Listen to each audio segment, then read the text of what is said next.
president of this school, I'd like everyone to know that we send 2 out of 300 children, 200 out of 300 children to specialized high schools in this city.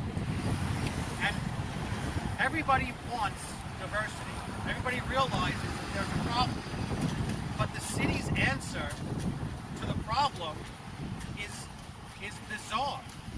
Instead of making more schools like Christa, they want to destroy screen schools in the city.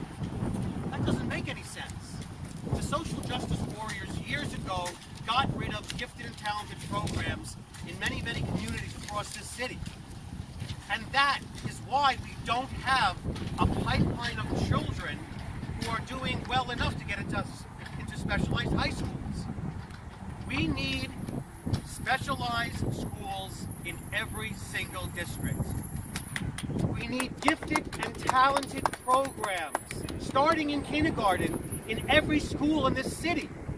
We need a school, a middle school, like Christa McAuliffe, where children can work together, feed off each other, push each other. We need a school like Christa in every single district in this city. And then we need more specialized high schools and more screen schools. I was at a symposium last night where the DOE official, Josh Wallach, said, well, I don't know if we want to have screen schools. That is insane. Instead of making everything better and building everything up, he wants to tear down what's working. He wants to tear down what's good in order to make it fair. And that's civil service mentality to the umpteenth degree. Well, we can't fix the problem, so let's just hide it by getting rid of what's making us look bad. We have to stop this nonsense, and I want to thank Nicole for supporting us and supporting the schools of New York City. Thank you very much. I know that some of them have to run very quickly. Yeah, real quick, what happened to the gifted and talented school 20 years ago? You said social justice. Do you have any history on that? There is some research and that several that in the 80s, and there's a gentleman. I'd also ask your indulgence for 1 second to give you some correct information. At a symposium last night,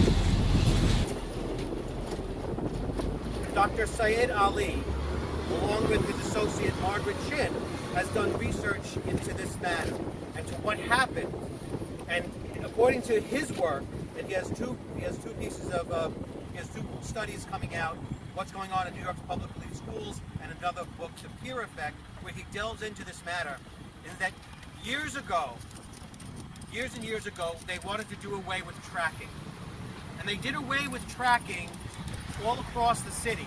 And by doing that, by stopping tracking and by not identifying and nurturing children who had the capacity to do well, who had the desire to do well, and not keeping them together so that they could feed off each other and push each other and work together and then go together into these specialized middle school programs and these specialized high schools.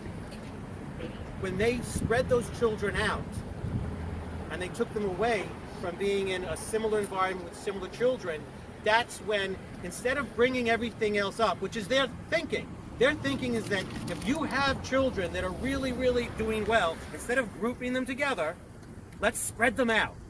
And this 1 or 2 kids in each of these classrooms are going to magically bring everybody else up. But that's not the way it happens. It doesn't happen that way. And this school is... Do you have a year of when that happened? I'm sorry. It was in the 80s when they started doing this, or in the 90s, 80s and 90s, they started again. If you look at the research that I told you, these individuals, they have the research and they can give you more specific information. I think one great question for the Department of Education is how many schools throughout the city actually have the gifted and talented programs? So what is the number of gifted and talented programs throughout and out of how many schools, right? So I think that's the number that would really put this into perspective. And in the entire borough of Bronx, 0 gifted and talented programs.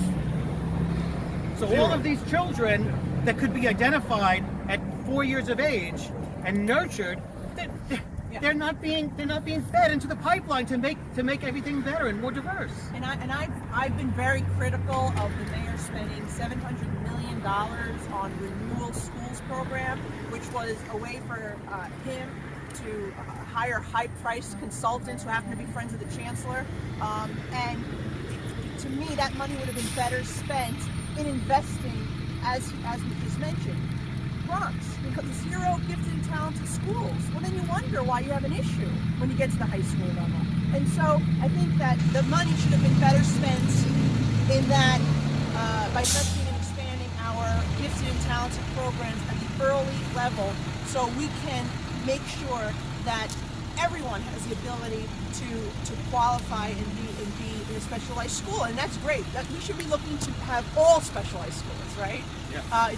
Specialized schools shouldn't be special. They shouldn't be something that is not common. We want to see more of these programs. We just need to do it the right way. I think what the mayor and the chancellor has proposed is wrong, and we should be looking instead at the elementary and intermediate school levels. Okay. Thank you, everyone. They have 25 kids in a gifted and talented class. They're doing their thing, and they're all focused, and they're all working with each other. They're all on a certain level, right? And they're pushing each other. If you take them and take 5 of those kids and put them in one class, or 5 in another class, and 5 in another class, and you disperse them, you don't have that same critical mass of children that's going to do anything. In fact, those children now are targets because they're the geeks, they're the nerds, they're the ones that are in danger of being bullied because they're smart, because they love education. So it's insane, it's crazy. You have to bring everybody up.